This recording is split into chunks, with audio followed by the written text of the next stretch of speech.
Can we like qualify Dylan's internet or Dylan's fucking voice? No, we cannot. Are we sure? I don't know if I can. I don't think I'm that good at editing at the moment. I don't think I can. Bro, Dylan, I'm not gonna lie to you. I think the phone mic might be better than what you would moan. I think it would be better if you called from a landline phone. Yeah, I think you should get a fucking 1939 fucking. I know. You know, get one of those phones A fucking like the earpiece and the mouthpiece are separate. We have to like hold it up to your ear and your mouth. bro, a fucking two cans with a wire attaching them with you his microphone. Send letters via carrier pigeon. Okay, never mind. How's this one sound instead? Like arse. Like, what are you doing? Okay, just use the mic you were using. It's fine. We'll just have to explain to everybody that you've become homeless in the meantime. Right. Does anybody have any mad funny stories they want to tell before we start? No. Nah. No. No. These are two serious movies. No funniness allowed. Too bro. serious. Oh, okay. So this is the art Too section serious. of Misfits of the Art. Too serious. Yes, of yes. the This movies. episode is going to be called Art. Yes, there's no Oh misfit. no, it's not called art, bro. It's not called art. You said the Mule is an art. No, I was reminded by someone you said art. That's why. That's Oh, what I'm Fart the saying. Clown. Oh, this Yeah. is, Oh, hey, hang on. You know what? Hang on. Relevant. Right, Fart the Clown. Misfits of the Art episode 1. Do you know when Misfits of the not Art a episode fire. 1 came out? A year ago, when Fortnite. the last episode came out. You see, this is relevant. Yeah. This is episode 1 of the new year of Misfits of the Art. You know, we've actually synced ourselves up with Halloween to be a New Year's event. Misfits New Year This 2. This is episode 1 of season 2. Yeah. So And we're starting with the fucking Mule.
Mule. Start off with a bang. The Mule. The Mule was. It was pretty good. It's pretty good. It was alright. I was waiting for backlash. I was going to say nothing. Anyway. I thought it was gonna be garbage because I thought it was like picked as a funny garbage movie, but then I was like, huh. Well, Robbie said it was Yeah, really it's bad, and then really ended up being kind of okay, Well, actually. Yeah. that's what I thought. I thought it was a funny bad, but it was just kind of. I thought it was a Mule. It was the most Bro. fine movie I've seen in a while. Right, Robbie, it's your episode, man.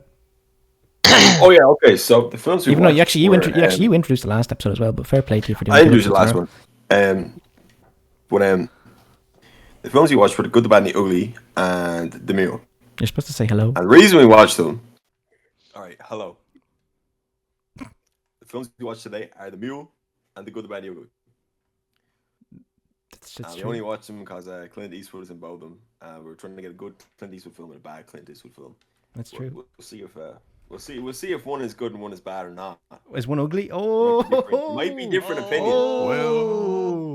Option of Oh, 3 movies. shit.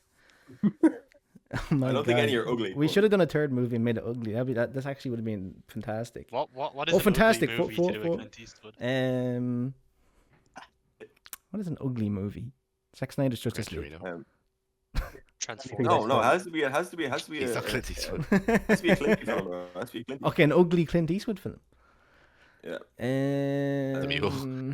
Fuck off, man. There's definitely like some. There's definitely like some. Like not Joe Pesci. Well, what's no, his no, name? okay, no, There'd be I- like some Robert De Niro level comedy that Clint Eastwood was in. Every Which Way You Can with the monkey. Mm. Yeah. That's a beautiful film. That was a good film. That's a good film. I can't say that. That's... What about the sequel? Every Which Way But Loose? The sequel? Oh, that's a bad film. Yeah, There you go. That's a good film. That's a bad. Simple criticism. That's a good movie. That's a bad. Maybe we should return to the thumbs Well, up, guys, thumbs the down episode's system. over. Thumbs up, thumbs down system. No. But we're back. Because I can't fucking look at myself and think that I've gotten better or worse at rating films. I can't look at myself and think I've changed into I thumb. can't face I myself. can't when return give to the Mule a thumbs tumming. down. I can't return to the tumming. It's not the same.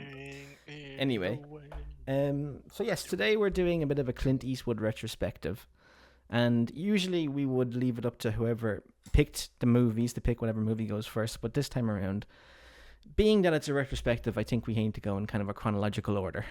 So I wanted to do a little bit of a kind of a retrospective on the man himself, and then when we get to that part of his, it's not Mule very, himself. yeah, exactly. When we get to that part of his life, we'll do the good, the bad, the ugly, and then when we get to that part, we'll do the Mule.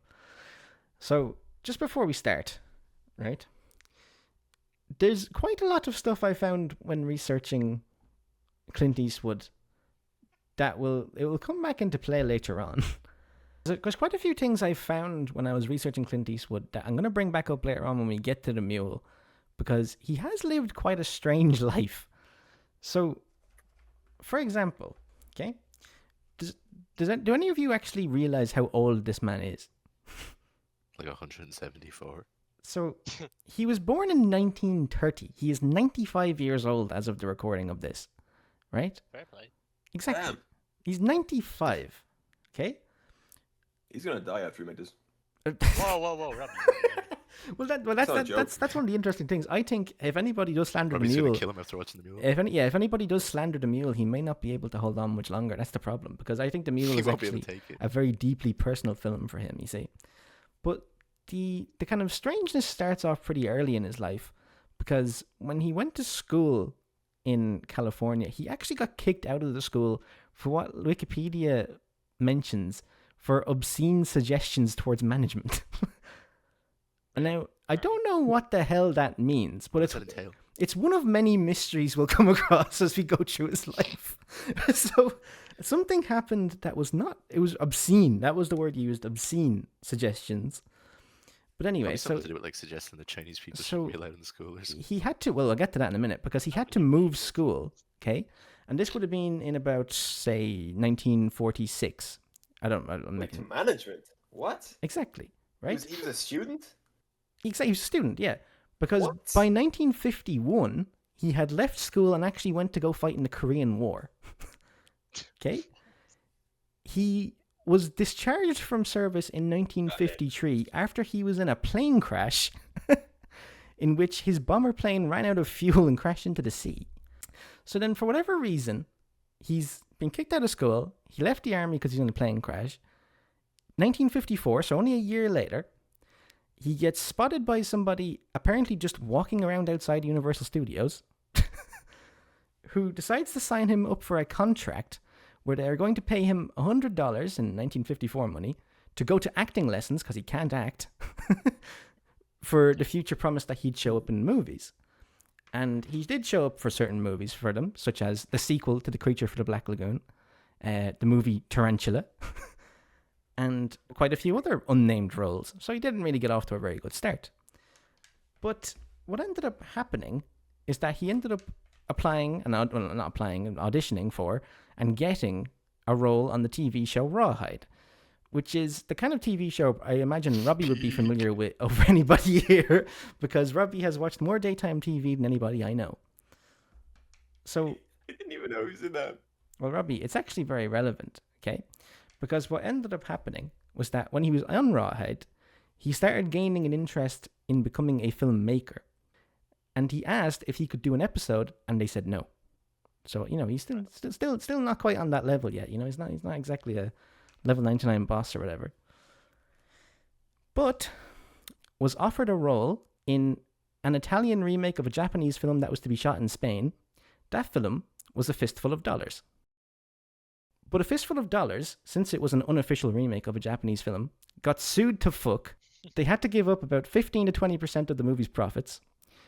They made a second movie called A Few Dollars More, which is quite an apt name if you think about the first movie losing as much money as it did. Then, after that, they decided, why don't we just make something that's completely different and completely original, but uses all the same stuff? And we have The Good, the Bad, and the Ugly.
Anyway, so that leads us in to The Good, the Bad, and the Ugly, which is a film I know I have seen quite a few times.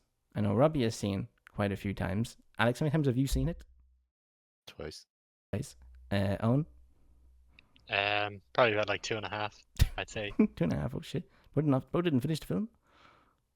Well, no, because I watched it with my dad, and then I've seen him watching it, and I've joined in halfway through, and this is the first time I think I've been smart enough to able to watch the whole movie from start to finish and actually know what the fuck is going on. Okay.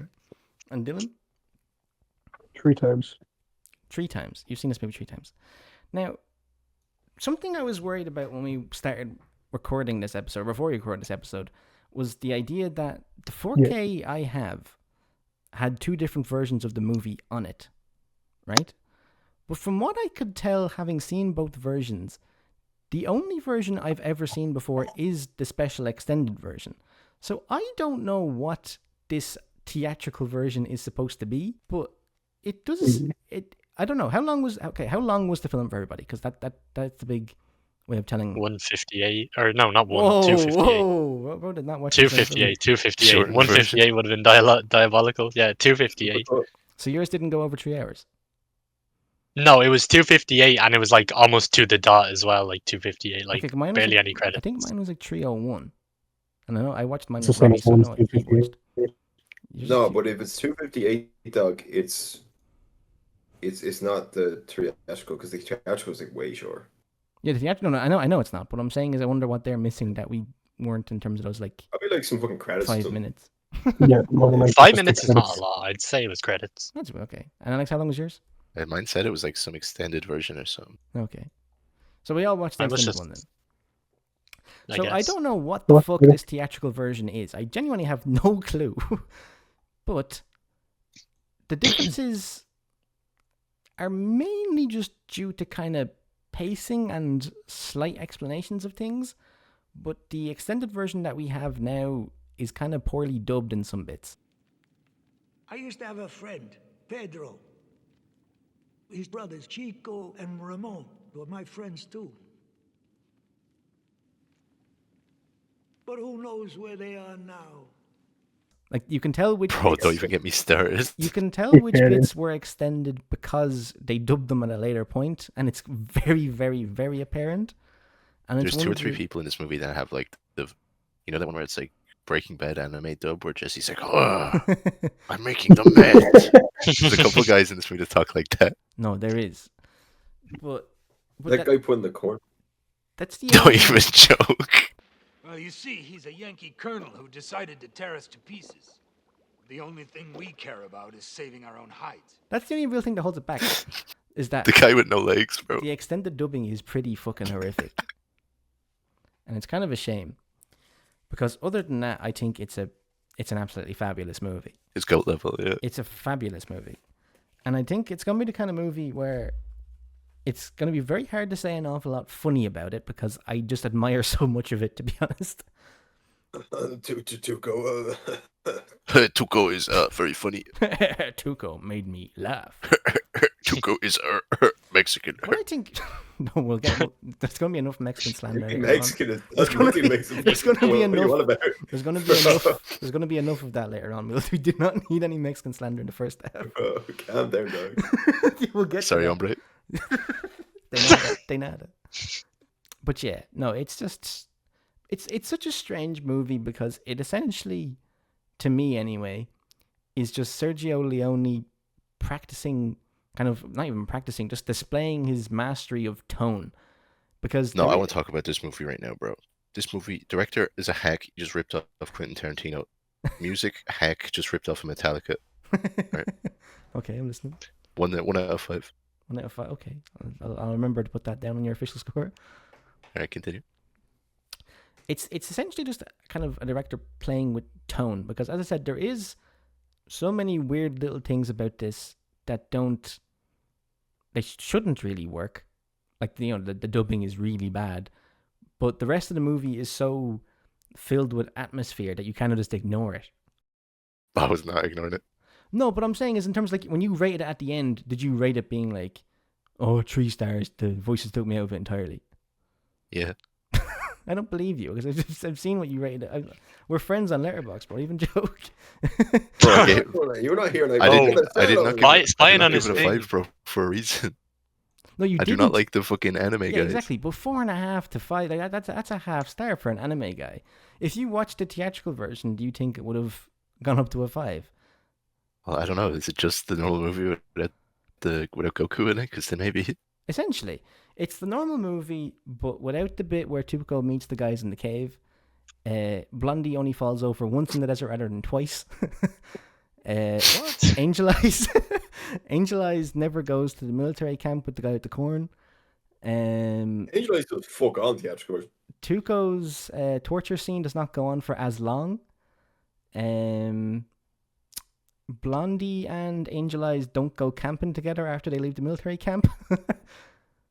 And That's like a. what else? I think that's about it. There's more changes than that, but they're not dramatic. It's just that they're badly dubbed.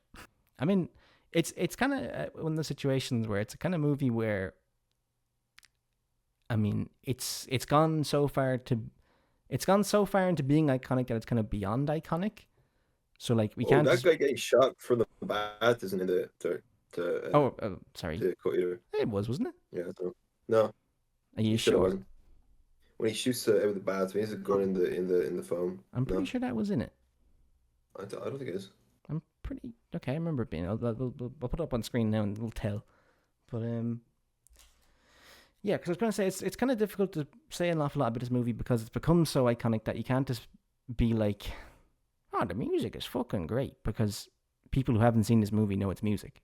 Do you know what I mean? It kind of, yeah, whenever you think of a Yeah, cowboy, it's you the think of most the song. Yeah, when you think of a iconic cowboy, you cowboy think of song. yeah, like it's crazy. It's Crazy. it has to be in. If you're making a list of the greatest movie scores of all time, it has to be on there. There's no way it's not. And I think it goes for the whole film. Like what is your guys' favorite song from the film? We're almost doing it like it's Dracula again. Hey, Ecstasy of Gold.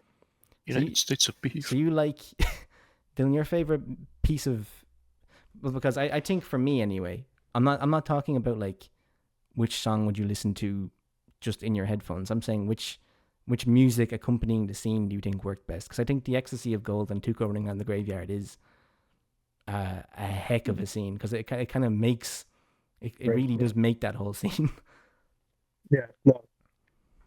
I love that fucking scene. So yeah, I'm gonna say Ecstasy of Gold. Okay, so you're saying Tuco running around the graveyard at the end. Owen, what would be your favorite kind of moment like that? Probably the same thing, to be honest with you. I was Same a thing. big fan of that. Alex, do you have any different? No, this because that's like the best scene in the movie. I have a different answer. That's why I'm asking everyone else to say. Robbie? I'm trying to think. Well, I kind of just like the little small bits where it's like bum bum bum bum bum. It's like a few seconds, but so like, other than that, probably have to go. Yeah, I was trying to take Classic scene. that shit. I was trying to take that shit dead seriously. I was trying to take that shit dead seriously, and then Dylan laughed, and that was the end of it. Yeah, me too. So like it's are you Dylan's talking throne, about? bro. Dylan's throne. Are you talking about like? Bum, Like, bum, bum, bum, I remember what was it? Do you know that bit when Angel Eyes shows up to the like brothel or whatever, and he like beats up that woman? You said you liked the music in that scene, didn't you? yeah. Yeah, I remember that being an example. That's kind of what he's referring to for people to have a better, No, a better example of. Right. He's like, oh, little guys. My favorite one is it happens during the bit when they get brought to the military camp, when Mhm. they start assaulting Tuco in the shed, and the guys outside have to play the song to like cover up the sound of him getting beat up. I think that piece of really? music is wonderful. Play that fiddle. Wonderful. And I think that scene is so powerful because that song is so, emotional, and also because Okay, but what if instead of that song, he was getting beat up and it was just going bum bum bum bum bum bum bum bum bum in the background? I think it'd that be would like a fucking Charles Band movie. We're not that. it would have been arguably better. I Arguably don't better. think it would be any better. But yeah, no, I love that bit, and I think, Owen, earlier on you were talking about being intelligent enough as an adult to process this movie now compared to when you were a child, because I haven't seen this movie in quite a few years.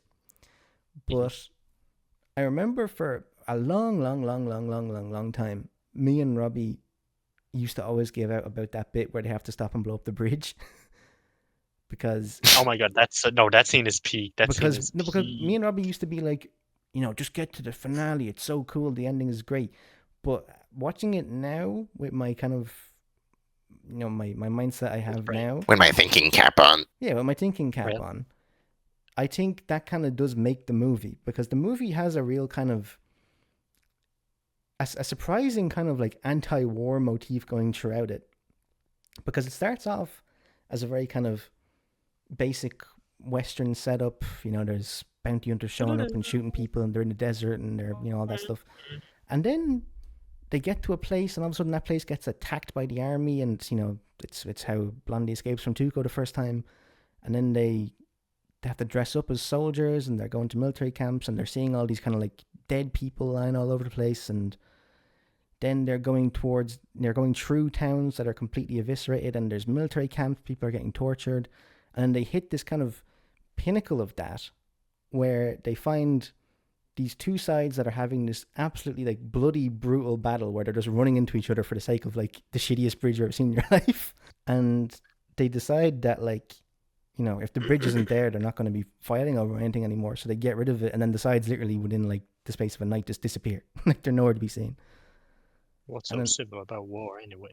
I do kind of like that aspect of the movie now, where it has a real kind of like messy view of the Civil War, which was going on during the time of cowboys. Because I think a lot of other cowboy movies just kind of brush past that and focus on cool dudes having jewels and that kind of stuff. Wild West. Exactly, yeah. But it's part of what made the West wild, I suppose.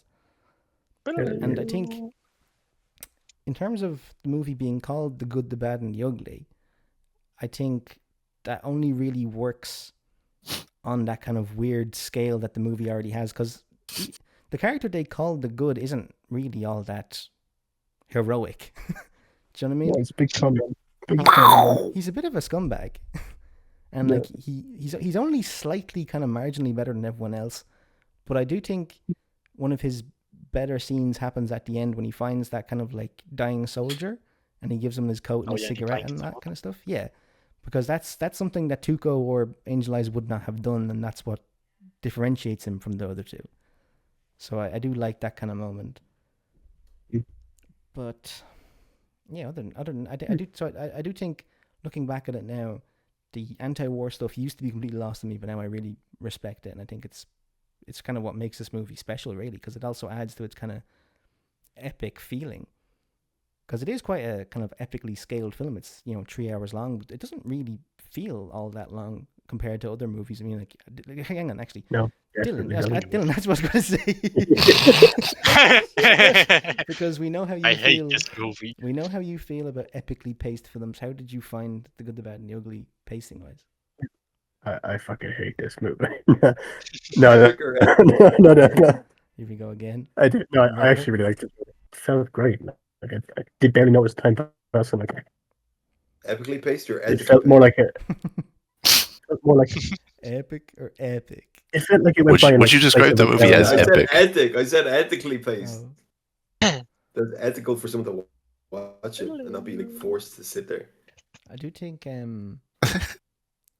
part of what makes it epic, though, is, I mean, we were talking about Barry Lyndon being a kind of a Boring film. no, not that. Barry Lyndon being like Being epic. Barry Lyndon, the character, being a kind of a nobody who went on this journey and kind of ended up as a nobody again at the end.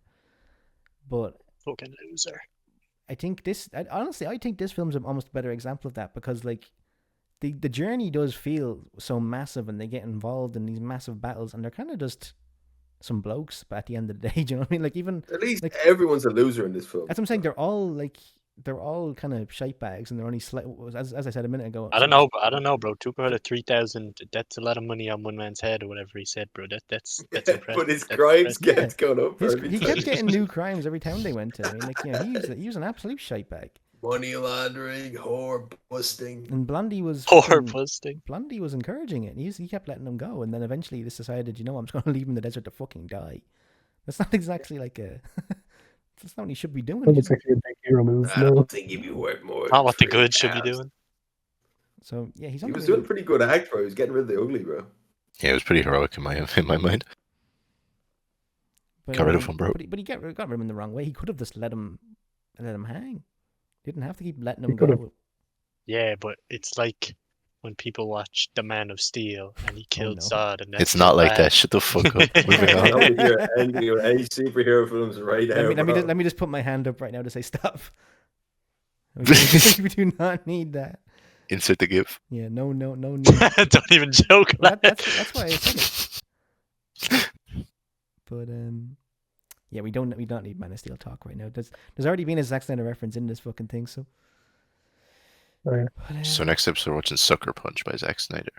No. next episode is a Christmas episode, so we're gonna have to talk about that later on. Transfers, That's- transfers, transfers. Mary Zackmas. Yeah, anyway. That's true. Has That's anyone got true. anything else to add the month? Well, I've plenty of stuff left to go through, but I want someone else to speak.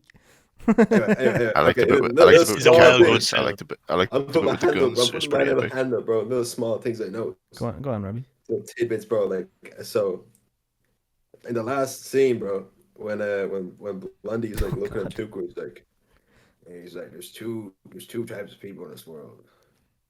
Those with a loaded gun, and those who dig. You can hear the fucking camera, bro. Anyway, you can hear the camera. in the I didn't background. hear it. I can't wait to. No, he made me rewind, and I had to listen for it.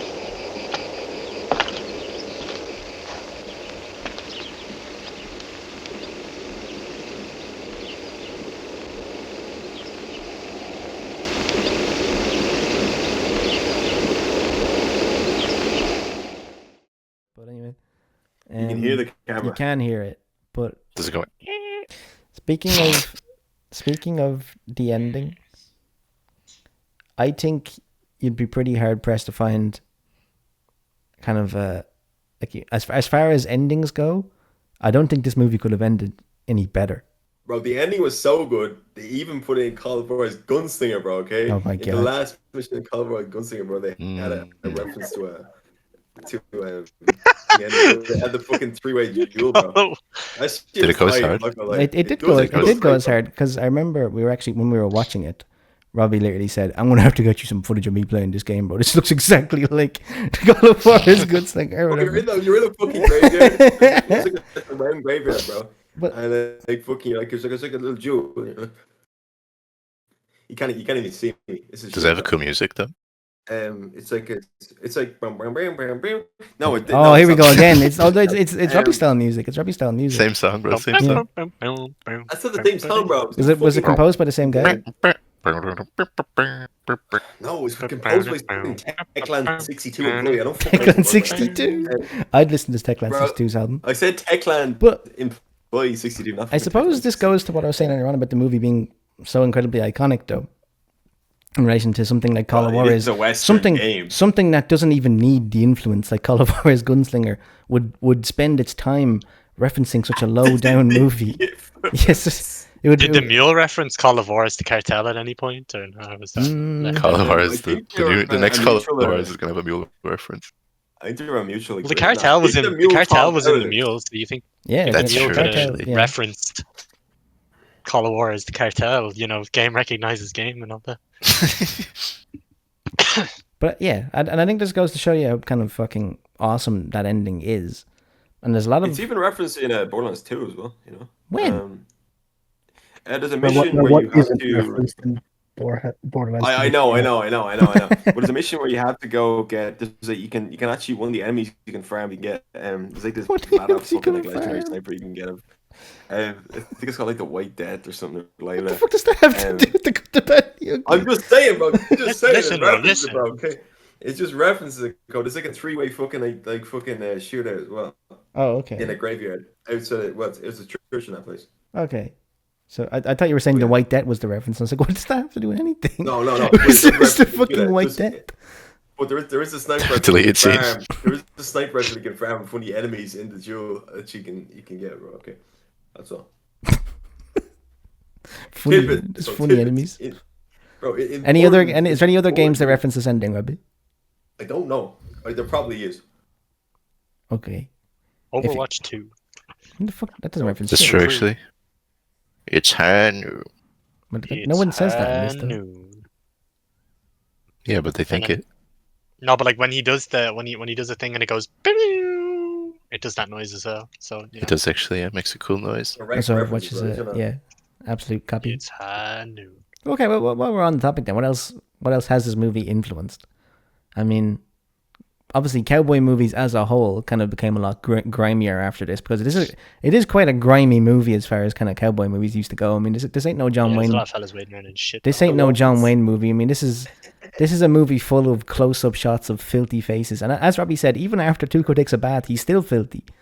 He's still filthy, bro. He's brown. He's still filthy. He's not supposed to be brown, dog. He's brown. He gets in the bath. Robbie, tread lightly, tread He lightly. stays brown. And he gets in that he's still brown. I don't He's think still he's supposed to be brown. But yeah, no, it is. Even Angel Eyes is brown. He's And filthy he's as well. white, bro. Horribly filthy. Like, If anything, this even movie actually, Blondie's yeah, brown. he's not as brown as the others, but that's He's that's, pretty brown. we've got to be careful what we say here. We're getting Brown. taken off the air, bro. It's over. Well, no, that happens Bro, later he's on. saying brown. Brown. Well, actually, to be fair, Clint Eastwood got away with it in the Mule, so I think we're alright. We'll get to that. He didn't mean no harm. He was helping. He was, yeah. But you- it definitely changed how a lot of people look at westerns purely because it was kind of made by an outsider. As a lot of kind of movements in movie history have been. It kind of requires someone who's not used to the pre-established systems and maybe from a different background. Like this is a guy who had to have. Lord. Yes, exactly. It's our second director with lore in his name. And he grew up in Italy. He grew up in in a place where World War II was literally fought.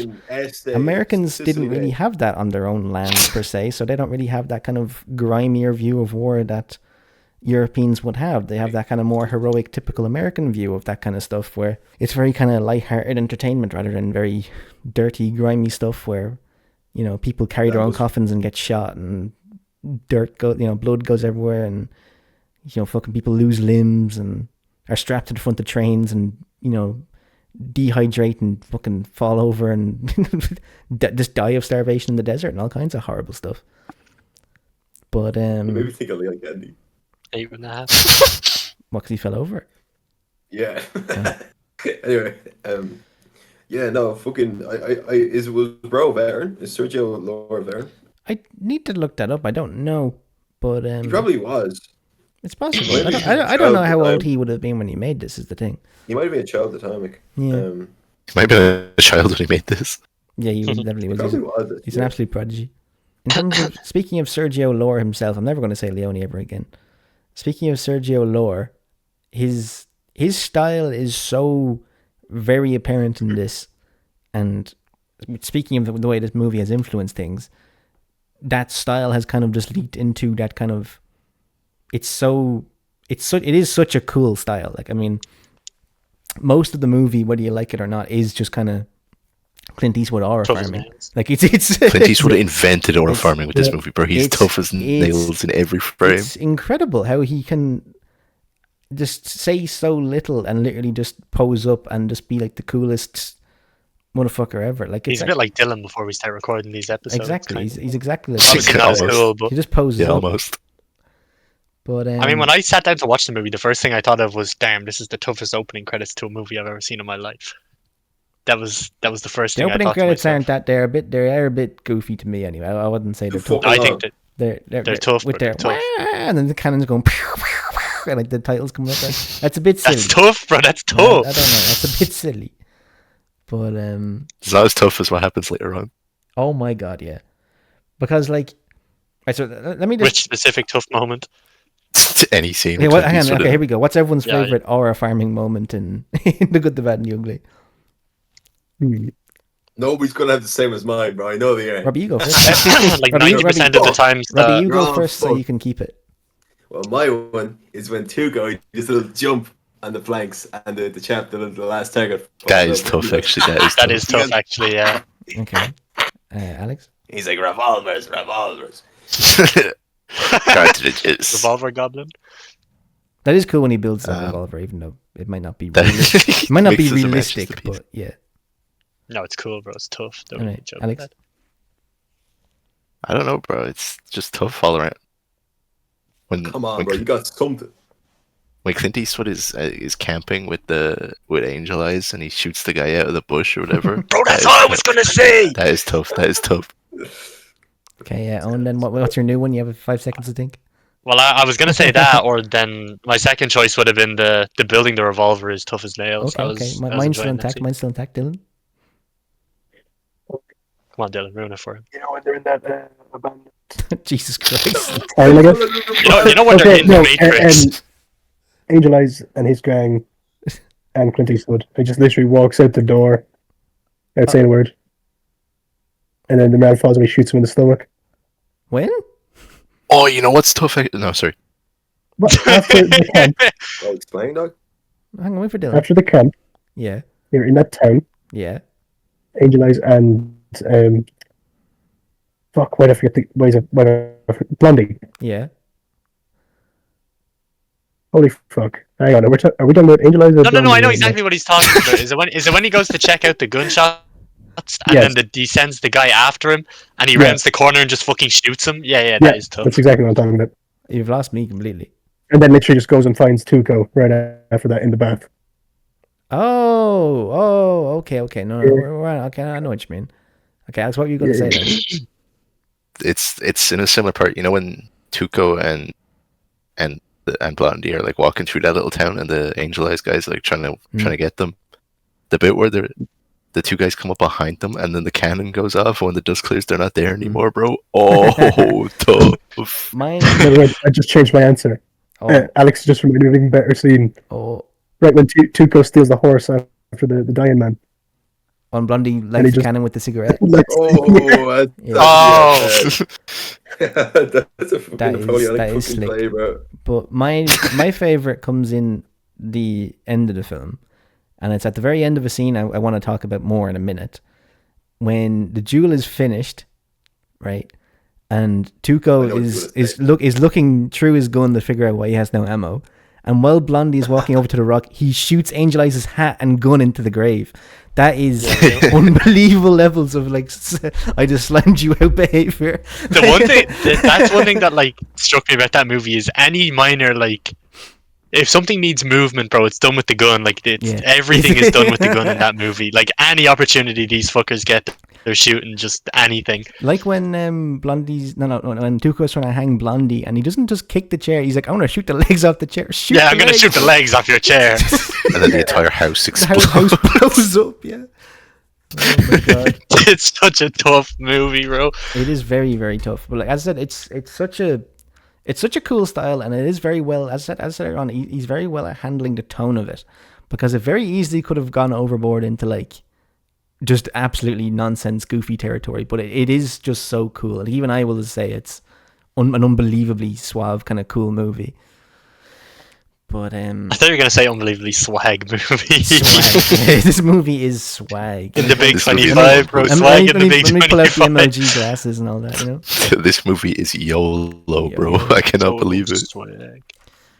But Bro, speaking of swag, oh, go on. everyone except Angel Eyes has a lack of swag. Okay. A lack of swag. Lack of swag. Everyone Let's has go throw terrible fucking filthy. clothes. Everyone has terrible clothes. Everyone's Clint older Eastwood was clothes. dripped up, bro. Clint Eastwood was He's dripped. only dripped for the last scene when he gets the poncho. Well, he's The dripped. only He's scene- dripped No, at the no, no. start. He's dripped the whole movie, bro. He's dripped at the start when Oh, he he has does, yeah. when he has the whole fit ready to go.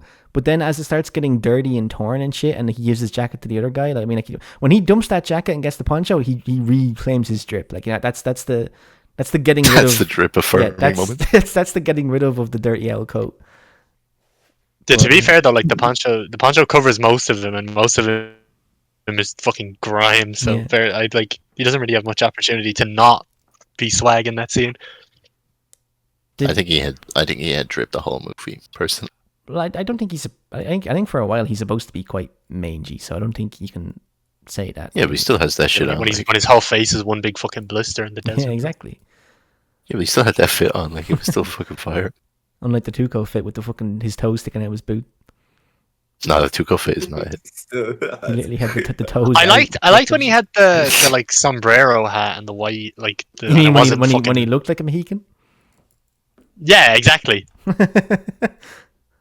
And it wasn't, well, like when the fit was still like white and it didn't go like all brown by the end of the Mm. movie. When it was new, it was nice. So I guess they all have moments of swag. They all have their drip, you know. Not okay. Hang on. Is in terms of the epics we've reviewed, then who has better drip, right? Blondie or Barry Lyndon? right then. Oh, okay. That's Well, like there's one vote each, Barry one vote Lyndon each. kind of has to. Okay. Barry Lyndon's in the lead. Alex. They're too different, bro. Like, Okay, we have to Clint pick one. Eastwood's strip is good for oil You have to- farming, you have to whereas pick Barry one. Lyndon is good for eating dinner. Like, Who's Can I say Mrs. Lyndon? She had who had a bigger effect on She drip had history? drip history, probably. I don't know actually, because I know multiple people who dress like cowboys, unironically. So I'm gonna go for Clint Well, Eastwood. I was gonna say I see more cowboys than Barry Lyndons nowadays, so I would say probably Clint Eastwood. Yeah, you know, easy as. Blondie. You don't see people saying like, "Oh, I'm gonna dress up as Barry Lyndon for Halloween," but you see people dressing up might. as cowboys. You know? Not even for Halloween, bro. I know more than 2 people that dress like cowboys on the day. Oh yeah. If you go to like a concert, there's always people wearing fucking cowboy hats and As they big should. leather boots and Hell shit yeah. like that. Go down the fucking street, lad. You'll see them. Tuco has no fucking Mangy drip. Tuco.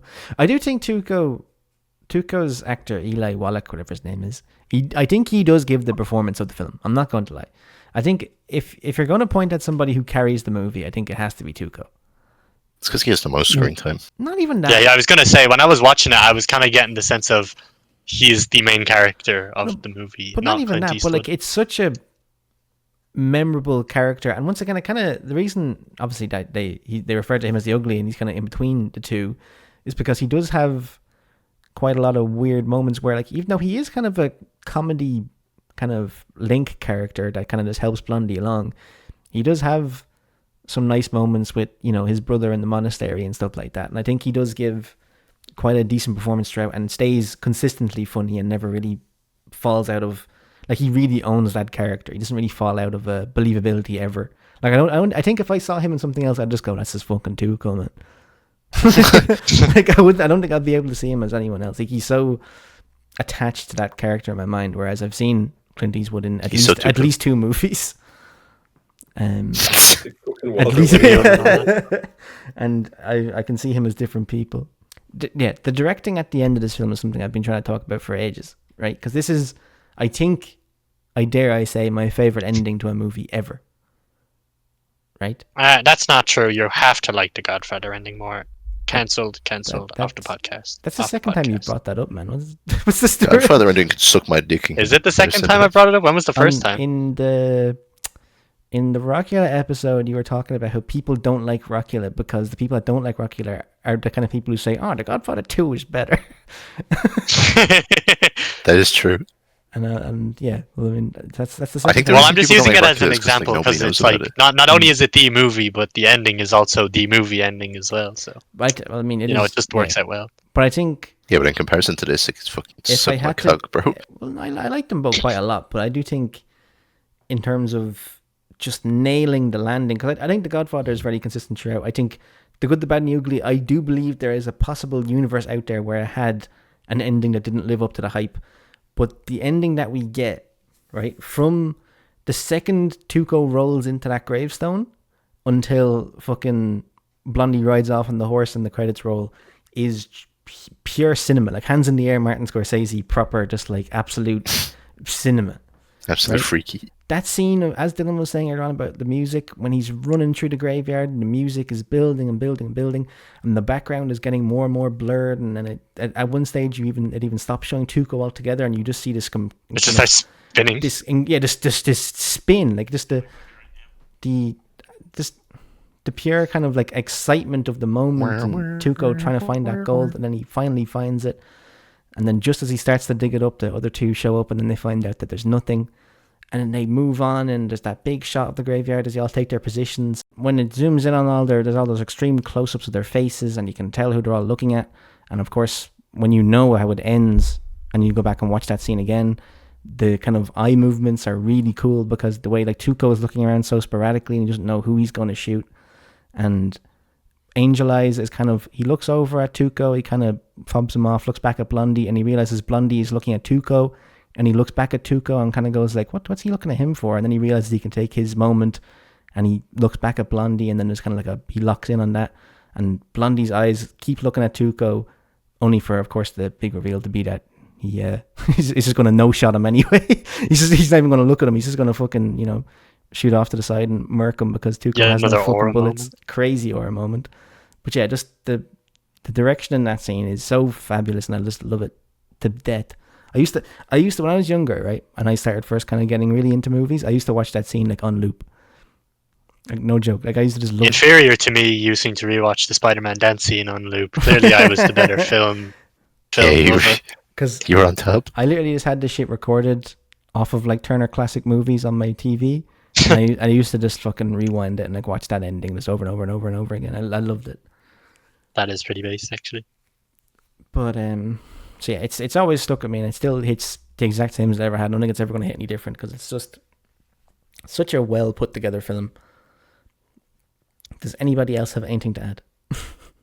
We've talked about the music, we talked about the drip, we talked about the aura, we talked about the directing. The only aura moment in the whole movie Angel Eyes gets is when he throws the shovel on the grave and says, 2 dig faster than 1, huh? That's the only aura My moment favourite part he about that gets. is the fact that he nearly fucking lobs off the top of that Luke Tuco's head. Yeah, he actually does as well. He almost fucking kills him. It's so close. But yeah, I love this movie. It is just like hype moments in aura the movie. To be fair, like there's not. Hype moments in aura. But we've also said It's just tight. Like we've it's just also tight. said that previously about Halloween 2. But there's a difference. It's different. Though. There's a difference. There's a difference because this has enough of a. As I do not remember saying that about Halloween 2. Well, I mean, I don't think we said hype moments in aura, but like we said that like it's all atmosphere. Like nothing happens in that film, but it is all this kind of dense atmosphere. But with this movie, it's got hype moments in aura because you're hyped because of what's exactly happening. Because there is kind of all the aura. an interesting narrative, and even though it's not the most, it's not the most dialogue heavy narrative for sure, and like the dialogue isn't as fabulous as some other screenplays, but it doesn't really matter. Actions speak louder than words. But exactly, because it is a pretty good example of actions speaking louder than words. And as far as like big adventurous kind of action movies, it's just almost second to none, I'd say. I can't really think of a better kind of big scale movie like this with like all this kind of with all the action set pieces that is better, really. Halloween 2 maybe. Fuck off. Rob Zombie's Halloween 2 with the hospital flashback. Yes, Doug. Yes, die. That is a hype. That is a hype moment. With Aura. Or do you have any more camera noises notes? Anything else to I add? don't got any camera noises notes, but I did think something that was kind of weird was the fact that throughout the film, Blondie and Tuco have the same revolver, and which are both cartridge feds, and which is a Colt Navy 1851, and then for the whole film as well, Angel Eyes has a cap and ball revolver. I don't know if there's any significance in it. There's probably fucking nothing.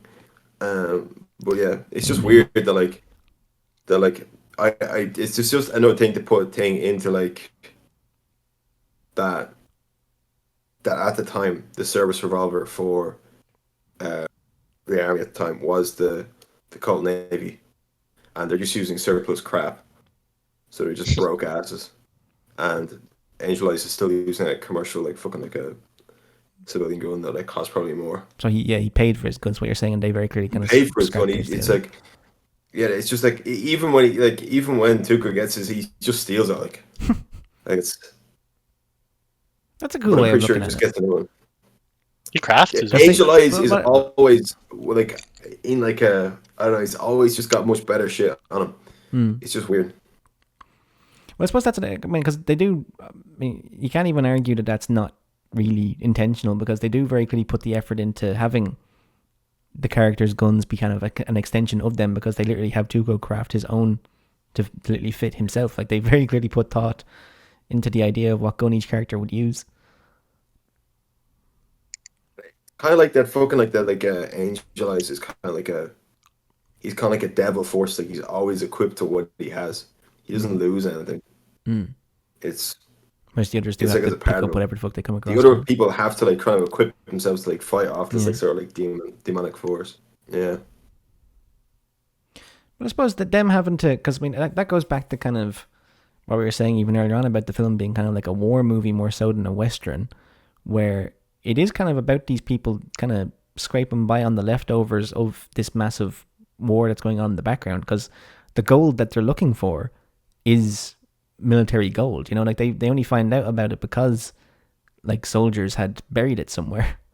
So I do think that kind of goes back to the idea that it's just these kind of these three men scraping by in very weird kind of messy times. So that does kind of add a lot to that. Is everyone ready for scores, or are we going to keep? I believe so. Okay. I don't think there's going to be much argument about what each person gives this, to be honest. I think this is just an amazing film. I can't really justify giving it anything other than a 5-star, to be honest. I'm just it's been blowing me away for years and years and years, and it continues to do so every time I watch it. So yeah, just absolute 5-star material Cinema. for me. Yeah. Robbie? Absolute cinema. 4.5, dog. 4.5. Solid. Okay, 4.5. Alex? 4.5. Because of the Go it, anime? but doesn't hit, bro. Doesn't hit. Because Doesn't of hit the as hard as a 10. There's a certain vibe to a 5 that just doesn't carry it, in my opinion. own side? For the second episode in a row, I'm hitting a fat 5-star on the first movie. Or not the first movie, but Rockula was not the first movie last week. That's true, actually. And Jimmy? 5. I love it. It's great. 3 5s. So hang on a minute, right? So you gave Barry Lyndon what? A 1? What was it like? He was a 1.5. for the cinematography and whatever what guy was it actually? It's all about The pacing. last scene. Yeah. Least base Dylan take. And you gave this a 5. So that just shows you that there's levels to this game. I could give it a 5 in time, but right now, And you realise there's low-key levels to this. Yeah, when you realize there's levels. right now it's given 4.5 vibes. 4.5 vibes. But maybe after time passing, I could up it to a 5. So Anyway, on to the real peak of. So this movie was quite a big Don't hit. even do- You know, made a star of all the actors in it. Really, actually, one thing I want to say before we move on: people, if anybody is going to dare and comment about how we watched the third movie of a trilogy, this movie has nothing to do with the other two whatsoever. Like, honest to God, people who say that this is part of the Dollars trilogy are crazy. It's just because it's the same director and actors. The plot doesn't make any fucking sense if you watch all three of them together, because Angel Eyes is in the second one, but he's not playing a character called Angel Eyes. And he very clearly he's a good guy, and he has a different relationship with Blondie, and they don't reference the fact that they know each other at all in The Good, the Bad, and the Ugly. So I am not having it. So anybody who says that it's a trilogy... My brother was bringing this up because he wanted to watch The Good, the Bad, and the Ugly, and he told me, now this is coming from my brother's source material, so this might not be right at all. He told me that The Good, the Bad, and the Ugly is the first one you're supposed to watch. Bollocks. You can watch it by itself because it has nothing to do with the other ones whatsoever. It doesn't make any But any does that not? But if you're telling me that Angel Eyes is in the second one, then that makes absolutely no sense because he gets slimed out at the end. No sense. He's in the So- second one, exactly. Doesn't I've make no a idea lick. what my brother's on about. Doesn't make a lick. But yeah, I just wanted to get that out of because that's always pissed me off. I don't. It's just it's a trilogy in the same way the Cornetto trilogy is. They're not supposed to be watched as a 1, 2, 3. You can just watch them because they're the same director, same actors, whatever. Anyway, The Good, the Bad, and the Ugly was quite a good hit. Obviously, made a lot of people stars. In fact, made Clint Eastwood a big enough star that he actually did start directing things this time. And in the meantime, between this and Where We Are Going, right, he would go on to direct, I'd say, about 40 different movies. These movies would win about 13 different Oscars. But more importantly, according to his Wikipedia, right, he had about 6 different partners. And with those 6 different partners, he had, what Wikipedia says, at least 8 children. Right? For whatever reason, Clint Eastwood has never actually made it public knowledge how many kids he has. And there's actually been quite a lot of research done into this. He probably doesn't even know. As to what the fucking story with this is and why he's so secretive about it. But the reason I wanted to bring this up and do kind of a retrospective on Clint Eastwood in this sense is that I think knowing what I know about Clint Eastwood has affected my viewing of The Mule quite a lot. Because when you look at The Mule as a movie about a guy who fell out with his family completely because he was working too hard and he wasn't there for any of their important moments and all that stuff. And then you look at that scene at the end when he's talking to his wife and how she says that, like, you know, the only reason he's still alive is because he was getting up to go out and travel somewhere else each time, and how the people he went out traveling with saw the real side of him and they kind of got the worn out version of him, and how they wouldn't have liked him any less if he had stopped that at any point. I think this is an incredibly self-reflective film for Clint Eastwood, and in that sense, it's a very bold film. But watching The Mule without that context, it is a very mechanical film. It's so boring. It's a very mechanical... It's just nothing. I wasn't actively bored watching it. I wasn't bored at the start. I watched the first 45 minutes of it, like, willy-nilly, like it was nothing. And then there's anything after that point, I was asleep in the chair, bro. I could not keep awake. It was so boring after that. I was never that bored watching it, but it does feel very... Because I was just like, get on with it. Like, it does feel very bread and butter. Like, it does feel kind of like just going through the motions in the kind of smoothest way possible. it's just like definition. It's like, if you look up Unk movie in the dictionary, bro, The Mule comes up. TV movie. Like, it's a proper, it's a proper movie you'd just put on television and someone will watch and go, oh, that was alright. Now, I don't know if anyone else shares that opinion. I know Robbie didn't mind it that much because we watched it together. Dylan, how did you find it? Because obviously you're the person here that hates things the most if they're going to hate something. It's the most fine movie I've seen in like the last 2 years or so. Exactly. Because then it's nothing amazing. It's also not awful. It's so perfectly okay. It's the movie of all time. It is a movie of all time. Owen, you only watched it just before we started recording, so you've the freshest memory. I had no idea what it... Like, I'm going to be real, I didn't even know what the movie was about. I just knew Clint Eastwood was going to be in it, so I was like, alright, so, you know, I'm going to watch it. Mule in it. He directed it. And then I was like... Yeah, I got that part. I got that he directed it when we got to the party scene. That's what I didn't know he directed it, and then when we got to that part, I was like, oh, he 100% directed it. And then the movie ended and it written and directed by Clint Eastwood. Yeah. And I went, yeah, real. And then, yeah, I mean, it's like you said, kind of just it was all right, like fine movie, whatever. Perfectly and then mechanical filmmaking. The only part I was like actively really bored at was whenever we weren't having mule activities, like when the FBI or whatever DEA agents and The all mule were on activity screen. is also not that good though. It's like half of it's just him driving down a straight road listening The to mule activity Martin. wasn't that good, but it was better than the DEA agents, and God forbid it was better than the witness protection part, because that had me sleeping, bro. The witness protection part was shy. Like, that was actually really bad. I didn't like that bit at all. The DEA stuff I is so completely fucking forgot about boring purely because they don't, like, they're useless. They're completely ineffective DEA They don't do agents. anything. They No, do because nothing.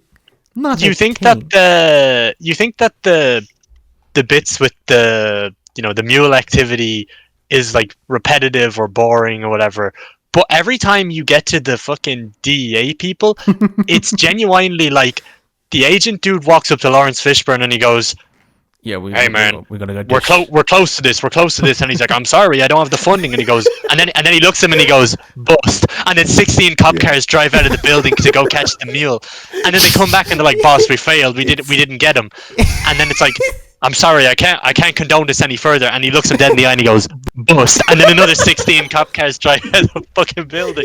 It's like he just says You know that what? word and they're given infinite money to do whatever the fuck they want. No, genuinely, do you know what it reminded me of? This is the third time we've referenced this, but it's like in Trancers when, like, two of the council members die and they call Jack that back and they're like, "You're doing fucking nothing," and he's like, "Oh, trust, bro. I have this lead. Trust. I'm with this woman. She's great, bro." And then they're like, Trust, and they're bro, like, what? and they're like, "Fuck off!" And he's like, "Would I lie to you?" And they're like, "Ah, no, to be fair, you wouldn't." And then they Yeah, send you're a him good man, back. Jack. They send him back. Because like I love I love how against the idea of like putting any more money or resources into this drug bust they have, but the second the word like, "I promise you we're gonna make a bust," and then everyone is just gone, like $100 million to catch this fucking 90-year-old fella delivering drugs for like as much as you need. It does not matter. But after they whip out the $100 million, like the blank checkbook at the end when he says "bust" for the 5th time, the plan they have is so fucking funny. Oh, the weird Because looking, yeah. They just start driving an ambulance down the road with the most obvious, obnoxious undercover cop you've ever seen in your life. Like, his lights were on before the siren was on, and they just keep driving around looking for black trucks.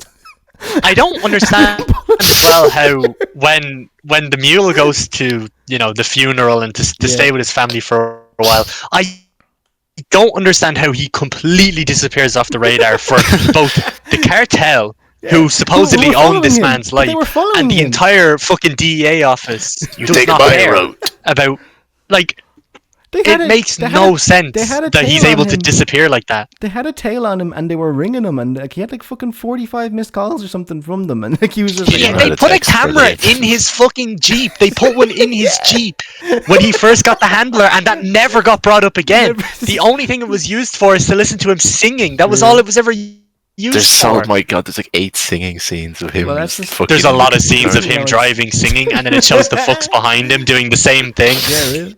Well, that's they're real Ain't people. that a just, like, kick in the laughing head? at it. It's like That's just to every add scene. personality.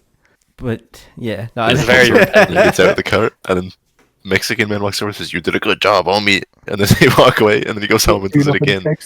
my favorite part You know how to about it. text? I'll figure it out next week. My favorite part about it is the pacing of the muling, right? Because for the first half So of the bad. movie, he's dealing with like the soundest drug dealers you've ever met in your life. Like, Yeah, no, they're like, wow. there are this. How's your nephew? Oh, good. They Thanks for are it. so fucking sound, and they're teaching them how to text. And the Don that they have, like the mafia boss, he doesn't really do anything evil. He's just shooting fucking pellets He's down just or chilling. whatever. Yeah, he's just shooting pellets and getting them Yeah. bitches, bro. That's all he does. And Like, then he we'll get to that in a minute, right? And then for whatever reason, they're like, "You gotta stop helping out Clint Eastwood. He's too fucking slow." And he's like, "But he's class." And he He's keeps, chill, though. he's He's giving him chill. bitches. Clint Eastwood has 2 threesomes in this movie, and he's about 90. Yeah. it doesn't make sense to me that, like, I don't Directed by understand, like, Clint the cartel is a very serious trade and all that, but like Clint Eastwood like has the record for the single most drugs ever delivered Chill. ever in the cartel, and these guys chilling. still don't trust him. They don't And they're like like, him. "Nah, he has his own way, man. He has his own way. He gets his breakfast and he meets his wife, and then he goes and he delivers the drugs, and it works out every time." And they're like, single "No, we time. gotta slime it. We gotta slime out the boss. He doesn't know what he's doing. He doesn't know what he's Every doing." single like- time, and they keep increasing the size of the amount, and he still like sneaks it in every Flawless. single time. And even at one stage, the handlers were getting stopped by the cops, and he walked over and went, "Here, do you want some fucking pie?" And He then clutches the cop up. was like, Yeah, no, "Okay, he yeah, no finesses the fucking cops as well. Multiple times, bro. He like rubs cream on the dog's nose. So he Real? can't smell Oh, the that was cocaine. slick. That was Yeah. slick. He's so And it's slick like- with it. And then the mafia are still like, "Oh, we're gonna kill him. He's finished." Yeah, like he's so He keeps slick to stopping them. to eat sandwiches every sometime. He helps out his handler like His- multiple times, Sandwich breaks are too much. and the mafia or the guys are Keeps still eating like, food, we nah, need to kill his ass. pulled pork sandwiches, get him out of here. It's the best pulled pork sandwich in Texas. See, if he had stopped for a tortilla, do you think they'd let him by? They would have said, hey, Do you think if he stopped and made his own cheese pizza, they'd be like, Oh, yeah, no, yeah, we're yeah, grand, yeah, yeah. don't even worry about it. If Or he ordered one. opened his own pizza. Oh, if he opened a pizza restaurant and then made the pizza restaurant a drug dealing business. Whoa. It might You know, have the been more one- interesting than what happens in the actual movie. As kind of silly as it is, I actually really liked when he was like pulling into to get his package, and he was like, "How's your niece or your nephew doing?" And he Yeah. was like, "Oh, thanks for asking." Because- I like that a lot. They were like that actually a like, lot as well. But once again, it's really funny how the movie portrays the cartel, because the way the movie goes is that like the cartel they're fairly decent people, and then there's like an eviler cartel that sneaks into It's the like cartel. Yeah. a subgenre. There's an evil. it's like they're subgenre. either like party all night long and teach old men how to text, or they're just like sliming out people because they are Throwing doing people in that. Like, boots, yeah, threatening to shoot a guy Yeah. at his funeral. But It's like when the guy who's following him around, when Clint Eastwood like stops to help the guy fix his tire or whatever, he like stops Yeah. in somewhere, and then the guy's on the phone to Andy Garcia, and he's like, "We need to fucking kill this guy." but, we need to kill this guy, and he's like, "Relax, he has his own way of doing it." but He my knows what he's favorite- doing. My actual favorite thing with this movie, sorry, I know I said a minute ago that it was like the cartel differences. When I was talking earlier on about this being a very personal movie for Clint Eastwood and it having kind of reflective moments that are very interesting in kind of hindsight, That's why he drops. It's like multiple slurs. at the same time, right? This is the most propaganda I've ever seen a director put themselves in my life, It's a lot of glazing. because It's a lot of Clint glazing. Eastwood in this movie that he directed himself, right, is a business owner who speaks Spanish to these Mexican workers he's hanging out with. He's a friend of the homies. He hangs out with the Mexicans. One of He the gets- brothers. Yeah, He gets along with the cartel. He stops to help a black family. He gets along and helps the fucking lesbian mechanics. You know, he's getting around. You know, he helps the gays. He helps the blacks. He helps the Mexicans. He Likes you know, somebody. goes down to the local bar, you know, fucking, you know, funds them, you know, fixes their repairs, you know, handy out, easy peasy. Goes back, repairs the relationships with his family, you know, sorts all that shit out. Like, it's and as I said earlier on, has somehow manages to have 2 threesomes in the same movie. And like this 85-year-old man, just absolute. Like, Do you think that bit's like a reference to the fact that he's had multiple partners and he doesn't even know like who his children are or whatever? That's what that part's supposed to be. It could be very deep, but at the same time, this movie is so funny for that kind of shit. It is a lot of Clint Eastwood glaze, but to be fair, he's a cool guy. He's a cool guy in The Bad and the Ugly. So That's true. But is It's he cool true. in this movie? Not particularly. No. I don't think it's a bad No. performance, but like it's. I think he's just nice. He's just a It's not- nice it's guy not- in this yeah. movie. he's alright. I don't think wants Clint to get Eastwood along. fits the vibe of the nice No, guy. exactly though. That's the weird thing is that I Is think that think- face that he's always making, bro, that works when he's oro farming in the desert. When he's just a nice guy hanging out with the hombres in the fucking farm, bro, it does not work. yeah, he needed. Yeah, the idea that this 90-year-old fella is able to walk up to the, as you say, hombres and just like start chatting with them and being like, but like not even chatting with them, but like, in Spanish. yeah, in Spanish, and he's also back talking a lot of very dangerous people, and they just don't give a shit. Like they when, do not care. When he pulls into the guy's garage and he's like, "Why are you in my house? Why are you in my house?" And Oh, he's yeah. like, I don't give a fuck. And he starts like ripping his lips. When the guy pulls the gun on him and he says, Pulls "I'm out a the veteran, chapstick you and don't starts scare like doing me." his lips. Starts doing This his is lips. my He's like, fucking address. I don't I deliver here. I deliver here. I don't give a shit. I'm a veteran. You don't scare me, boy. Yeah, real.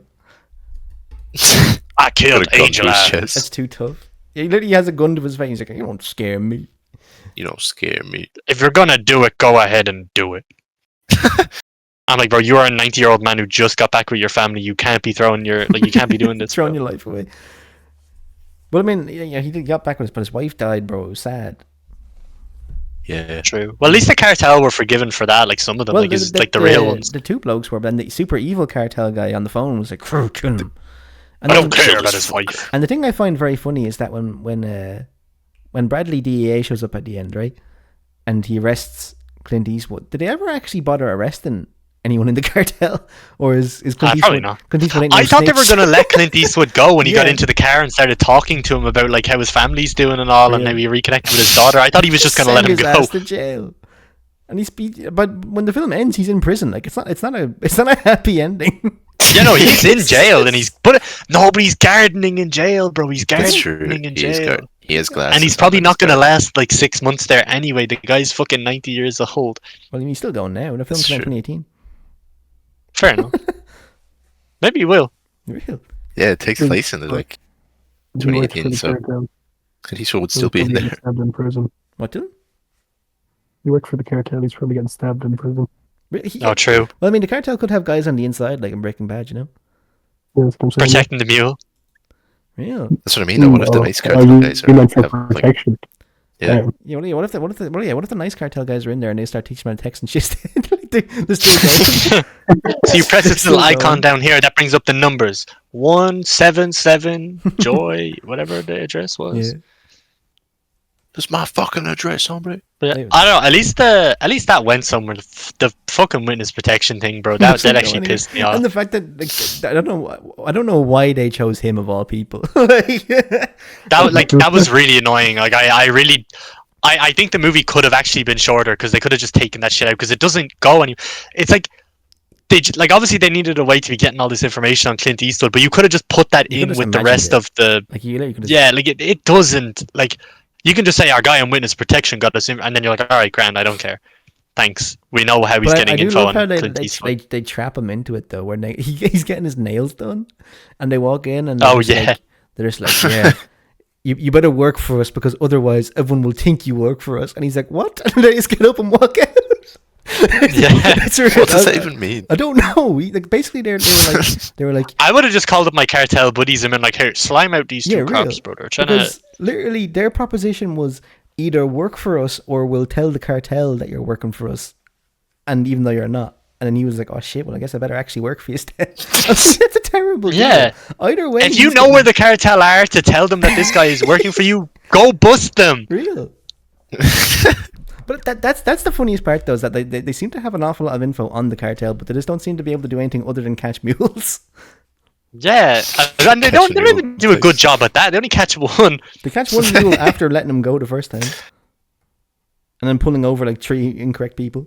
But a weird thing I found in the film is that like where they keep just like randomly assuming that people have normal amounts of drugs on them. Like when they drive past that first truck and they look at the two guys and they're like, yeah, they ain't got more than 3 grams. And then when they pull over the bodybuilder in like the hotel and he's like, yeah, he's only got a small bag. And it's like, why do all these Is Oh, that like a not method. still? Is that not still fully illegal Yeah, though? that's fully illegal. Like, yeah, So I don't understand and why they don't they're just care. like, yeah, They just want the mule. I want the mule. I'm looking for the mule. This guy ain't no donkey. Like, I don't like that doesn't make any sense because I remember when they found the bodybuilder and they're like, he only has blah blah blah, and they're like, give 0.3 milligrams to fucking the FBI and we'll keep the rest or whatever. And I was like, that's still Shut the like fuck up, 5 bro. milligrams of fucking coke, bro. Like you're not allowed that shit.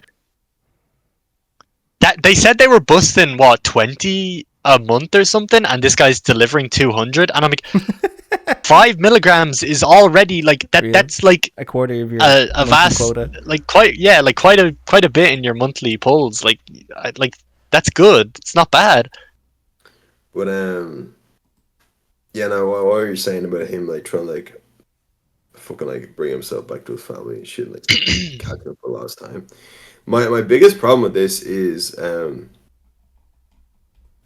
Clint Eastwood's direction style for like any scene where like I don't know he's like I don't know stopped at Buc-ee's or something, he's fucking just doing shit, and like he's just like it's almost like watching like well I can't think of his name right now. And what's that guy who said like 10 balls in a jar? David Each Lynch. ball has a number. It's almost like watching like a David Lynch scene. It's like it's just not like Something correctly off about it. something off. It's like Yeah. it's like an eerie presence. Mulholland It's- Drive type scene. Yeah. It's like it's just like it's like Clint Eastwood's like barely eating a sandwich. Like he's struggling to eat a sandwich, but then he's like driving like this. He's like the most reliable cunt to like drive like Bradley I don't know Cooper gonna go like behind the 5. pins. Diffusing police situations and everything. Yeah. Yeah. He was slick with Just that. like the though. guy. What? Here, What I can't got he this do? I got this Yeah, candy corn. he here. is slick in that film. I'm not gonna lie. He was slick. He was slick with the dogs. I didn't know how I felt about when he was giving the guy the stuff because I was like, The corn incident. that really looks like you're just trying to throw the cops off those two blokes behind you. Like that really looks. Those Mexicans that were shouting at me are actually my best friends. Here's some corn. Yeah, like that. That's really like. I got them don't down know. at the Home That one Depot. seems really sus, bro. That one's kind of sus. But he got away with it, didn't he? I mean, slick. He did get away with it, so fair play to him. But I think that cop might have just been a bit slow. I wonder how because much, that was 'cause quite suspicious. It did say this is based off an article that was written in something. So I wonder how much of this did actually happen and how much of this is Clint Eastwood glazing. Maybe Clint Eastwood isn't even glazing. Maybe that guy did just Yeah, have that guy's two just crazy. threesomes Yeah, that in guy's the just same crazy. like week or whatever. He's actually just cracked, Hmm. and they only caught him because of the witness protection dude or whatever. And going bust, and then 15 cop cars. Wee wee wee. A helicopter and a fake ambulance. The fake ambulance is really funny, actually. Or you know when they drive past. I know it's the intent of the scene, but you know when they're driving down, they're like that guy only has blah blah blah amounts of coke or whatever, and they ignore the two people, and then the second they see the Mexican guy, they're like pull him over, get him on the side of the road. I know that's like the point of it is like. They're supposed to be looking for Mexicans, and it's funny they pull over the only Mexican guy, but like, and he turns out to be like a fucking scaredy cat, or whatever. But like that's so funny to me. But that scene is actually really weird because what's with that bit at the end where like Bradley DEA is like, "This is your ID." Like, are they implying he's illegal or like what's like I didn't. Or when he's trying to get like the seatbelt back on, he can't do it, and then they Yeah. just don't care. Like that's it. It just moves on. Yeah. I mean that's just to show nervousness, I suppose. But like I thought it was Yeah, but, really like, weird that they implied that he's an illegal after going through the fact that he was a completely normal person who had no. I know he's like a red herring Mexican or whatever, but scanning for Mexicans. Scanning Pretty for much. Mexicans. That's what they're doing. Well, to be Every fair, police officer in that to be entire fair, movie. we can't actually. No, you can't even say that because one of the cops was Mexican. Remember, he was translating. He had the little the thing on his ear, and he was Oh like, yeah. "Oh, he's saying they're going to kill him." Scanning for Mexicans. So, like, That's just our own. So the Mexicans are actually the good guys, you know. Maybe it's like a Mexican civil war. There's actually more good guy Mexicans in this than there is bad guy Mexicans, and that's really weird for a drug dealer cartel movie. True. And most of the drug dealer cartel representation. Mexicans are actually just pretty nice Well, guys. that's what I meant. They just- Yeah, like they're still yeah, they decent just- people. Like they're likable characters. Yeah, like I feel like they don't actually, because they there's the one scene of Clint Eastwood opening the bag and seeing it, and he goes, "Oh Jesus Christ, oh my God!" He's And gets you on think with it. he's gonna start like freaking Yeah, out, He just gets on with it. but he just keeps going. Like they really gloss over the fact that like his whole life now is just in dealing the drugs. hands of the Mexican cartel, and he runs drug deals for like multiple grand for his like that's how he makes money. Yeah, he just starts getting And new he's trucks, like- getting bands, you know.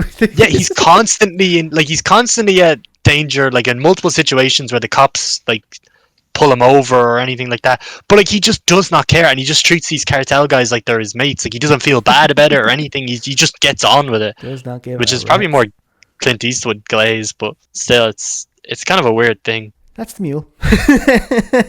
Yep. I had a lot more to say about it than I thought I wouldn't have in the first place, but I did not.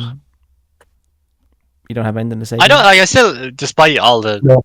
jokes and whatever, I like. It's Yeah, not a bad It's movie still at all, perfectly really. Like fine. it's, Yeah, that's what I'm saying. Like it is a very average kind of movie. yeah. I think my mother would like this film more than she liked Rockula anyway. Well, that's just fake. I'm sorry. Sorry to your mother, but that's just fake. Does anybody have anything else to add about the Mule? I don't. Literally no. I'd Like say what it the is a We've talked potential about it, Oscar bait film. I do think it wasn't nominated for anything, but I know what you mean, Robbie. In the Thing, sense yeah. that It is. It's It called does have the The vibe. Mule. It has a does have funny the- poster for it as a well. funny poster. Um, Well, you said it's a last fu- time about the poster and the Halloween special. It's like one of the funniest things that like anyone's ever said for like no reason whatsoever. When you The went picture that comes up is pretty tight. Sorry. when Robbie said the poster for the Mule is so tough, it's like the poster for Twisters, but if Clint Eastwood's head was the fucking Twister. Oh yeah. It's the most like what the fuck kind of explanation I've ever heard. But it's so funny. Bro, that's what it looks like though. It's Like the what? poster for Twisters, but if Clint Eastwood's head was the Twister. That's what it looks like though. Yeah, no, I think there's like a lot of like Oscar bait. Just the color grading and the laziness Between to it. the based on a true story, the directed by Clint Eastwood, the Lawrence Fishburne, the Clint Eastwood, Yeah. the Bradley very Cooper, bland. the Bradley It is a Cooper- very mainstream type yeah, movie. the Bradley Cooper, the Michael Pena, whatever his name is, the like, oh my god, like there's so much like serious business. The really going on. the nice guy, all like the hey essay, all the cool guy masks and stuff. It's just it seems like a bit of an Oscar bait film, Yeah. but it never got nominated for anything. Not a single thing. But like that makes me Nice. feel like it never even was even that makes me feel like it wasn't even in the minds for the people who run the Oscars that year. I'm sure they were busy that year Like, though, you know. I'm sure they were. I don't know what the fuck was on the Oscars that Watching year. worse than things that are worse than the Yeah. Mule. Like, Probably. I know not really. I don't usually condone this, but I'm gonna look up what was going on the Oscars that year in a sec. Right. So yeah, Best Picture that year was won by Green Book. Other nominees included Black Panther, Black Klansman, Bohemian Rhapsody, The Favorite, Roma, A Star Is Born, and Vice. Bohemian favorite again. Rhapsody. Oh, that was the I've favorite. got it. Oh, Right. I give the Mule a 3. I thought it was reasonably entertaining. I wouldn't say it's bang on average. It's like slightly above average. Robbie? solid 2. Okay. Alex? Solid 2.5. Okay. Owen? 3. And Dylan? 0.5. 0.5? Yeah. What? Like 0.5. Where did that No, come from? 2.5. Oh, okay. I just heard okay. 0.5 and I was like, 0.5. Yeah, no, my I jaw was like, hit the what floor. the? I was like, what? You I didn't say hate this anything. movie. You didn't say anything. Let me think about this for a minute. Anyway, one thing I want to mention before we get on to debating what our Christmas movies are going to be. In terms of our Clint Eastwood retrospective, what's he up to today? Well, if you want to know, you can go check out the official Clint Eastwood Twitter accounts. And if you check out the Is there a official Clint Eastwood app? if you ever check out the official There might as well be. if you do check out the official Clint Eastwood Twitter account, you will know for a fact that these posts are uploaded and approved. Clint Eastwood approved posts. Now, I'm going to put There's no mistake in it, really. I'm gonna put this on screen, obviously. For people who don't get the joke, I will put in a screenshot of what a Clint Eastwood Twitter post looks like. Oh, fuck. Oh, and this is some elite ball shit, bro. You're not ready. Just so you know, this is a picture uploaded to his Twitter. For anyone who might be a bit worried, right? You have Approved and accepted. you have his Oh, company, 3, 26, 25. you have his company logo on the top right, his name at the top middle. Okay, you have the company logo and his name and his 2 official Twitter accounts on the left side. You have his signature production number. You have his signature and his Clint Eastwood @ in the bottom left. On the right, you have a photocopy of his signature and the date he signed it.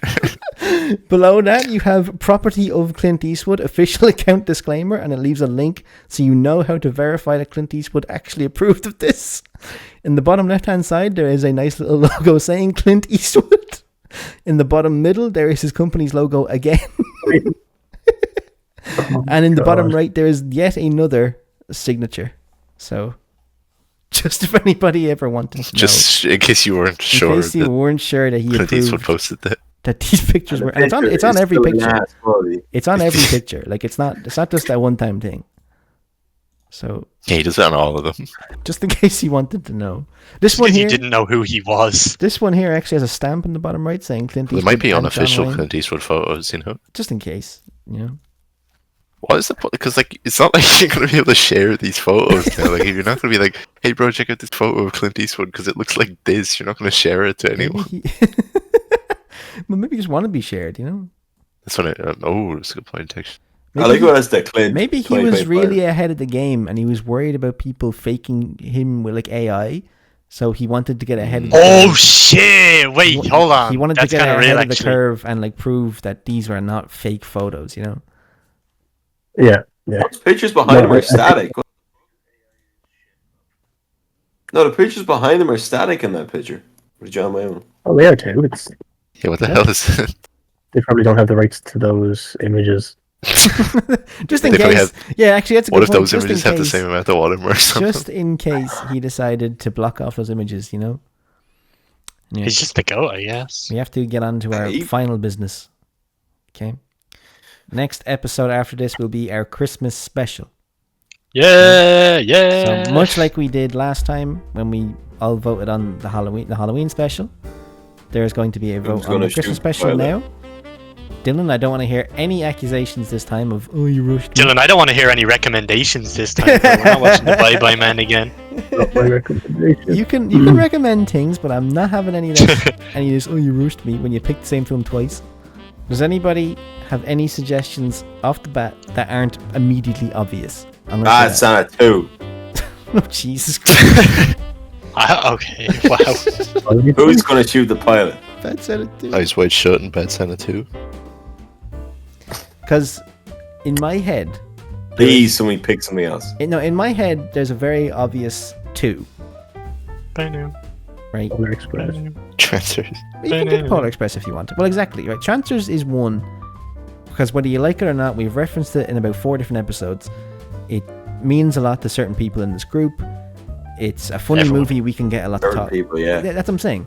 It's a funny movie we can probably talk a little bit about in terms of getting comedic reactions. Bro, we have the Blu-ray commentary where we can talk about this movie Exactly. for 9 hours straight if we have to. Exactly. The other thing that I'm less happy to pick, but still would make a lot of sense if we did pick, considering the history of this show, is that even though we did record it, it is lost media. We never did Terrifier 3.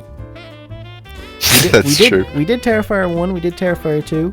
We lost Terrifier 3, the episode's gone. I don't know where it's gone, it's fucking vanished.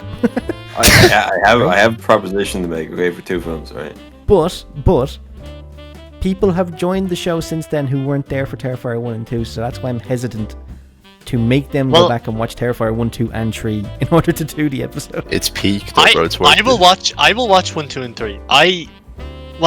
Okay, I don't like Terrifier 1. I've actually watched that one and I don't like that one. Didn't watch I that. haven't seen 2, but I've heard, but from what I know from you guys, 2 and 3 are actually pretty good. So I'm okay with watching.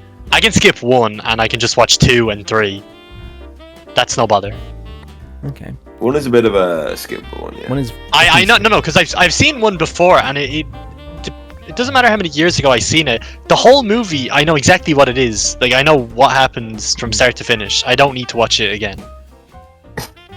No, It's so boring. That's the thing, though. It is a very bland film, so you probably do have a pretty accurate memory of it, to be honest. All I remember is he chases the 2 girls for like the whole movie, and then he cuts your one in half, and then it ends with your one going on the talk show, but she's like really deformed because she survived the encounter with the clown. With And Frank the Clown, that's yeah. all I think you need to know. That's the whole movie, yeah. Yeah, that's the whole movie. Right, so I'm going straight on to number 2 if Terrifier is picked. That's Lovely. okay. But anyway, someone was going to suggest something before we start talking about the Robbie. Terrifiers. Robbie. Yeah, I think we should watch Transfers and Transfers Noir. Yo, elite ball Ba-num. knowledge. That would Ba-num. be shocking.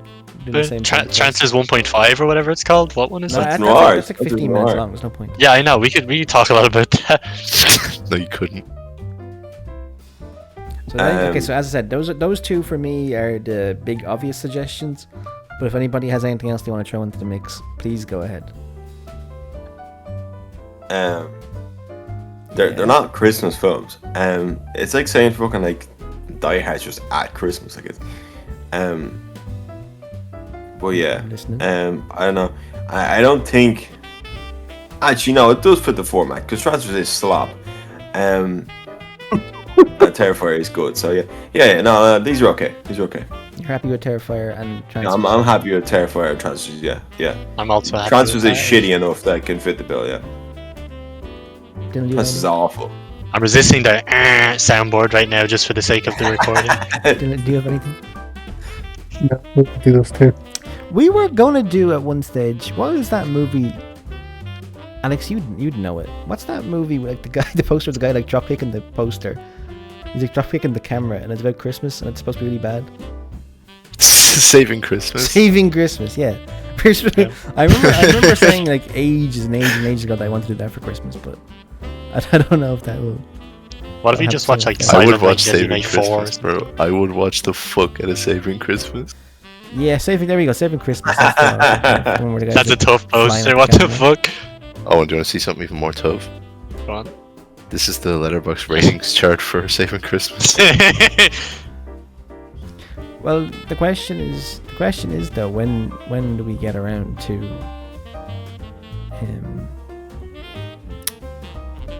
like when do we get around the Terrifier 3 then? Because Maybe don't. Next Halloween. Terrifying movie. Terrifier, no, you don't have to do it Halloween. It is just a It is film. because Terrifier 3. No, Terrifier 3 is a Christmas movie.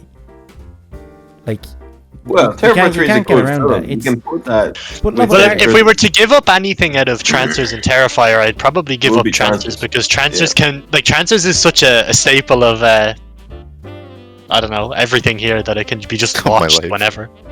hmm. Like it can be done whenever. You can put Transcendence into a slab film again. Like it's not hard to do. Yeah. See, Yeah, because if you're Trancers definitely, in terms of the Christmassy tone. But once again, I don't know if I want to. gonna trouble with the North Pole. Mommy, he just shot Santa. To be honest, I genuinely would be leaning more towards. If I had to get rid of one of them, I actually would be leaning more towards getting rid of Terrifier 3. Because I think... Well, I don't know, because last year we did do a horror movie for Christmas as well, didn't we? I was going to say... Adam finally opens his eyes to the absolute peak that Trancers No, is. but it's not even that. I'm trying to think of how it would be to review it. And I definitely think Trancers would have a fun vibe to it. We all kind of have... We all know what to expect. We've all seen it. Well, Dylan hasn't seen it, but... Like... Dylan, wait, bro, your life will change. But we've talked enough about it that we kind of know where we sit on it. Terrifier 3. But the people don't know. I know. That's what I'm saying. I kind of want to get that out there because we've been talking about this film for ages. Forget the people. In the same sense that we picked Dracula for Halloween, I'd like to pick Trancers for Christmas, just because it's one of those things that we've been talking about for so long that I'd like to just get it out there. With Terrifier 3. I don't know.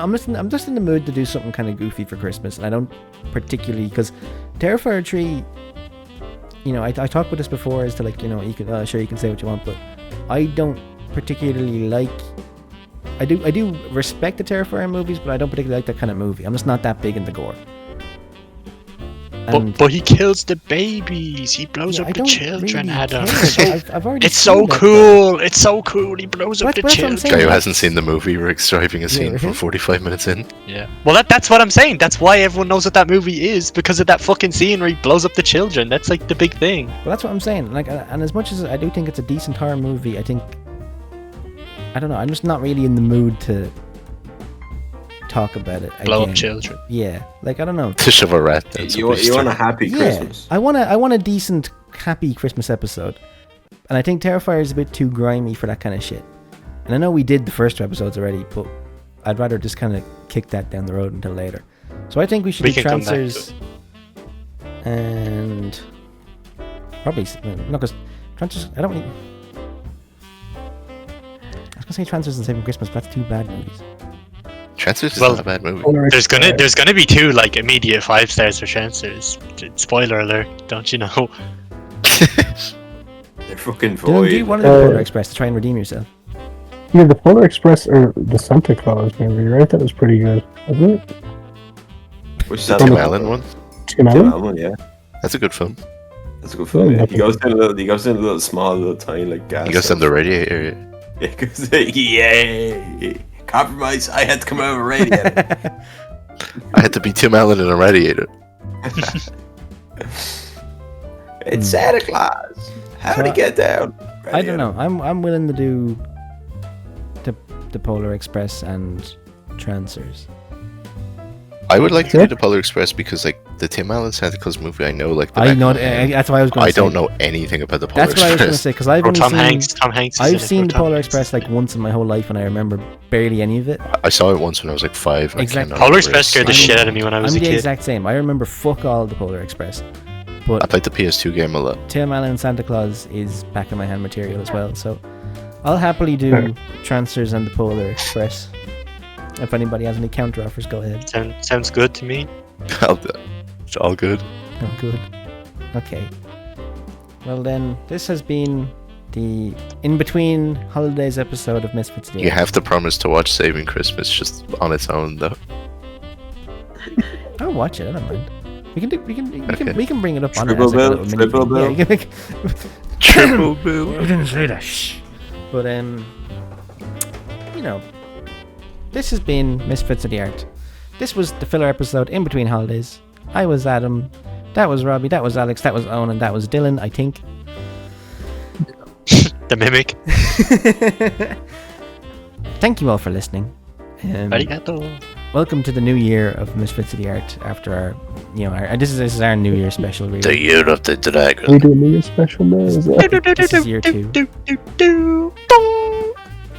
Oh yeah, 'cause it's like yeah. An actual What year funny from- way can we say goodbye?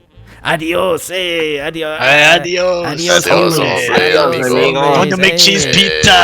Adios. Hey, don't hit the road too hard, man. Hey, hombre, I gotta go check on my gotito.